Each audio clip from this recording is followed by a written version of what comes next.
आम आदमी पार्टी और दिल्ली सरकार के कैबिनेट मंत्री से इस्तीफा देने के 24 घंटे बाद कैलाश गहलोत बीजेपी में शामिल हो गए हैं। दिल्ली बीजेपी की प्रेस कॉन्फ्रेंस में उन्होंने बीजेपी ज्वाइन की।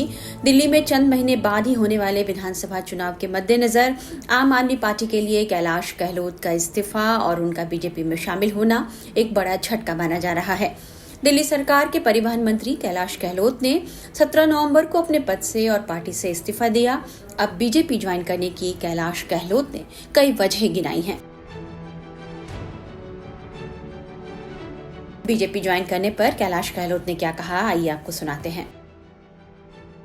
कुछ लोग सोचते होंगे कि ये ओवरनाइट कुछ डिसीजन हो गया या किसी के दबाव में मैंने निर्णय लिया। हर एक व्यक्ति जो ये सोच रहा है कि किसी के दबाव में मैंने निर्णय लिया, मैं ये कहना चाहता हूं कि मैंने आज तक किसी के दबाव में आके कोई काम नहीं किया, कोई काम नहीं किया। और राजनीतिक जीवन में लगातार 2015 से पार्टी में रह के, एमएलए रह के और एज ए मिनिस्टर भी दबाव में आके मैंने कोई काम नहीं किया। तो जितने भी ऐसी मुझे सुनने में आ रहा है कि ऐसा कोई नैरेटिव बिल्ड करने की कोशिश की जा रही है कि जिन्होंने ईडी के दबाव में कर दिया, सीबीआई के दबाव में कर दिया, तो ये सारी मेरे ख्याल से गलतफहमी है। इस प्रकार का नैरेटिव बिल्ड किया जा रहा है और ये कोई एक दिन का निर्णय नहीं है। मैं तो पेशे से वकील हूं। वकालत छोड़ के हम आम आदमी पार्टी से जुड़े अन्ना जी के टाइम से, और मेरे ख्याल से केवल मैं नहीं था, हजारों लाखों कार्यकर्ता लोगों ने अपनी नौकरी छोड़ी, अपना काम छोड़ा और एक विचारधारा से जुड़े, एक पार्टी से जुड़े क्योंकि उन्होंने उस पार्टी में एक उम्मीद देखी, एक व्यक्ति में उनको उम्मीद दिखी। उस विचारधारा से वो जुड़े और मैं भी जुड़ा और लगातार दिल्ली वासियों की सेवा करने के मकसद से मैं जुड़ा पार्टी में। राजनीति करने का मेरा और कोई मकसद नहीं था, लेकिन केवल अगर कोई मकसद था तो सिर्फ लोगों की सेवा करना और दिल्ली का हम किस प्रकार से विकास कर सकें, उस मकसद के लिए हम जुड़े। लेकिन जब अपनी आंखों के सामने अगर जिन वैल्यूज के लिए हम इकट्ठा है, जिन वैल्यूज के लिए आम आदमी पार्टी ज्वाइन की, अगर वो बिल्कुल कॉम्प्रोमाइज्ड होते हुए अगर देखने को मिली तो फिर कहीं ना कहीं पीड़ा। और ये मेरे शब्द हो सकते हैं, लेकिन मैं गारंटी के साथ कहता हूं कि इन शब्दों के पीछे वो लाखों हजारों कार्यकर्ताओं की आवाज है, वो भावना है कि जिस मकसद के लिए वो जुड़े थे वो आज उनको नजर नहीं आ रहा। एक आम आदमी की सेवा करने के लिए जुड़े थे, वो आम आदमी से मेरे ख्याल से सब वो लोग खास हो गए हैं। कैलाश गहलोत ने 17 नवंबर की सुबह आपके राष्ट्रीय संयोजक अरविंद केजरीवाल को पत्र लिखकर अपने इस्तीफे का ऐलान किया। कैलाश गहलोत ने अरविंद केजरीवाल को लिखे पत्र में कई मुद्दों पर उनकी आलोचना की और लिखा कि आम आदमी पार्टी ने केंद्र सरकार से लड़ाई करने में बहुत वक्त बर्बाद कर दिया। पार्टी ने जनता से किए वादे पूरे नहीं किए। उन्होंने अपने पत्र में और क्या लिखा है वो भी सुन लीजिए। नया बंगला जैसे कई शर्मनाक और अजीबोगरीब विवाद हैं जो अब सभी को संदेह में डाल रहे हैं कि क्या हम अभी भी आम आदमी होने में विश्वास करते हैं। अब ये स्पष्ट है कि अगर दिल्ली सरकार अपना अधिकांश समय केंद्र से लड़ने में बिताती है तो दिल्ली के लिए वास्तविक प्रगति नहीं हो सकती। मेरे पास आपसे अलग होने के अलावा कोई विकल्प नहीं बचा है और इसीलिए मैं आम आदमी पार्टी की प्राथमिक सदस्यता से इस्तीफा दे रहा हूं। मैं आपके साथ ये भी साझा करना चाहता हूं कि आज पार्टी गंभीर चुनौतियों का सामना कर रही है। उन्हीं मूल्यों की चुनौतियां हैं जो हमें एक साथ लेकर आए हैं। राजनीतिक महत्वाकांक्षी लोगों के प्रति प्रतिबद्धता से आगे निकल गए हैं और कई वादे अधूरे रह गए हैं। उदाहरण के लिए, जिस यमुना को हमने स्वच्छ नदी बनाने का वादा किया था लेकिन कभी ऐसा नहीं कर पाए, अब यमुना नदी पहले से भी अधिक प्रदूषित हो गई है। कैलाश गहलोत के बीजेपी में शामिल होने के सवाल पर आप नेता संजय सिंह ने कहा कि अब कई नेता बीजेपी के मशीन के जरिए पार्टी में शामिल होंगे।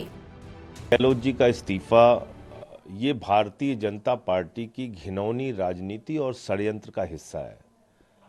भारतीय जनता पार्टी की सरकार ने, मोदी जी की सरकार ने उनके ऊपर ईडी के छापे मरवाए, उनको ईडी के दफ्तर में कई बार पूछताछ के लिए बुलाया, मानसिक रूप से प्रताड़ित किया। उनके घर पे इनकम टैक्स के छापे कई दिनों तक मारे गए। 112 करोड़ रुपए के भ्रष्टाचार का आरोप इसी भारतीय जनता पार्टी ने लगाया कैलाश गहलोत जी के ऊपर। तो एक दबाव उनके ऊपर बनाया गया और जिसके कारण से ये फैसला कैलाश गहलोत ने लिया है, ये भारतीय जनता पार्टी के षड्यंत्र और साजिश का हिस्सा है और अब उनके पास बीजेपी में जाने के सिवाय कोई रास्ता बचा नहीं था। आप देखिए कि 5 साल तक वो सरकार के हिस्सा रहे, 5 साल तक वो सरकार में मंत्री रहे और भारतीय जनता पार्टी जो स्क्रिप्ट उनसे बुलवाना चाह रही है, जो उनसे कहलवाना चाह रही है, वो उनको कहलवा रही है, उनसे बुलवा रही है। जी तो सर, क्या आप ये मानते हैं बीजेपी एक कैंपेन टाइप में है कि किसी तरह बीजेपी, आप ये अकेले कैलाश गहलोत का सवाल नहीं है।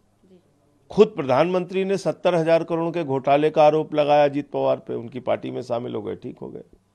तो जो बीजेपी में शामिल हो जाता है, देखिए आप पे ईडी का छापा मारा जाएगा तो फिर बीजेपी कहेगी साहब ये भ्रष्टाचारी हैं। इनकम टैक्स का छापा पड़ेगा, कहेंगे ये भ्रष्टाचारी हैं, अरे ये तो एकदम अपराधी हैं, इनको तो फांसी पे चढ़ा देना चाहिए। लेकिन जिस दिन आप बीजेपी में शामिल हो जाएंगे, आप अच्छे हो जाएंगे। तो ये बीजेपी की घिनौनी राजनीति अकेले यहाँ नहीं, पूरे देश में चल रही है। वहीं सीएम आतिशी का कहना रहा कि यह बीजेपी का गंदा षड्यंत्र है। बीजेपी दिल्ली में होने वाले विधानसभा चुनाव ईडी और सीबीआई के बल पर जीतना चाहती है। वहीं कैलाश गहलोत के बीजेपी ज्वाइन करने पर बीजेपी नेताओं ने अरविंद केजरीवाल और आम आदमी पार्टी पर जोरदार प्रहार किया है। श्रीमान कैलाश गहलोत जी का भारतीय जनता पार्टी में हम स्वागत करते हैं, अभिनंदन करते हैं। और जैसा अभी अनिल भाई ने कहा, कैलाश जी 2 बार विधायक रहे। 2015 में पहली बार चुनाव जीता, 2017 से आप लगातार दिल्ली मंत्रिमंडल के महत्वपूर्ण सदस्यों में से एक रहे। पेशे से आप एडवोकेट हैं। युवाओं में और गांव देहात में अपने बेहतरीन काम के लिए जाने जाते हैं और दिल्ली के मूल रूप से गांव के निवासी हैं, पूरा परिवार। और गांव देहात का एक बड़ा चेहरा आज भारतीय जनता पार्टी में माननीय प्रधानमंत्री जी नरेंद्र मोदी जी की नीतियों से प्रभावित होकर वो आज हमारे बीच प्रवेश कर रहे हैं। मैं उनका अभिनंदन करता हूं और साथ ही ये उम्मीद भी करता हूं कि कैलाश जी का जो अनुभव है वो दिल्ली की जनता के लिए भारतीय जनता पार्टी के साथ मिलकर और उपयोगी होगा, महत्वपूर्ण होगा। आपका बहुत बहुत अभिनंदन, बहुत बहुत आभार। आदमी पार्टी के एक बहुत बड़ा चेहरा माननीय कैलाश गहलोत जी हमारे परिवार में शामिल हुए हैं। इससे एक बात स्पष्ट होता है कि आम आदमी पार्टी में आत्मविश्वास टूट गया है। इसके कारण है क्योंकि लगातार 10 साल तक झूठे वादे देते रहते थे, काम नहीं किए हैं दिल्ली में, जिसकी बार वो काम के बारे बात ही नहीं करते हैं। यमुना के बारे इतने बार वादे दिए थे, पकड़े गए हैं। ऐसे बहुत सारे झूठे वादे हैं और मोदी सरकार के विभिन्न योजनाएं जो दिल्ली को बहुत आगे बढ़ा सकते हैं, उसको रोक रखे हैं। एक बहुत बड़ा उदाहरण है आयुष्मान भारत, जो पृथ्वी के सबसे बड़ा स्वास्थ्य योजना, यहां लागू नहीं किए हैं। ऐसे बहुत सारे कारण हैं। अंत में मैं ये कहना चाहूंगा कि दिल्ली के जनता मन बना चुके हैं। इस बार भारतीय जनता पार्टी को सरकार में लाकर डबल इंजन सरकार दिल्ली में लागू करके भविष्य उज्जवल करने के लिए बहुत बहुत धन्यवाद। जेल से छूटने के बाद अरविंद केजरीवाल ने मुख्यमंत्री पद से इस्तीफा दिया था। इसके बाद नए सीएम की रेस में कैलाश गहलोत का नाम सबसे आगे था। हालांकि पार्टी ने आतिशी को मुख्यमंत्री पद सौंपा। समझा जा रहा है कि गहलोत इसी बात से नाराज थे। गहलोत दिल्ली में स्वतंत्रता दिवस पर झंडा फहराने के विवाद के बाद सुर्खियों में आए थे। केजरीवाल चाहते थे कि आतिशी उनकी जगह झंडा फहराएं, वहीं एलजी ने कैलाश गहलोत को चुना था। तब कैलाश गहलोत ने भावुक होते हुए केजरीवाल को आधुनिक स्वतंत्रता सेनानी तक बता दिया था। गहलोत के एलजी से भी अच्छे संबंध रहे हैं। कहा जाता है कि उनके विभाग की कोई भी फाइल कभी भी एलजी के पास लटकती नहीं थी। शराब घोटाले के विवाद में भी कैलाश गहलोत का नाम सामने आ चुका है। ईडी उनसे पूछताछ कर चुकी है। वहीं आयकर विभाग ने टैक्स चोरी के एक मामले में उनसे जुड़े ठिकानों की तलाशी भी ली थी। आम आदमी पार्टी का आरोप है कि ईडी और आयकर विभाग के घेरेबंदी की वजह से ही कैलाश गहलोत ने बीजेपी ज्वाइन की है।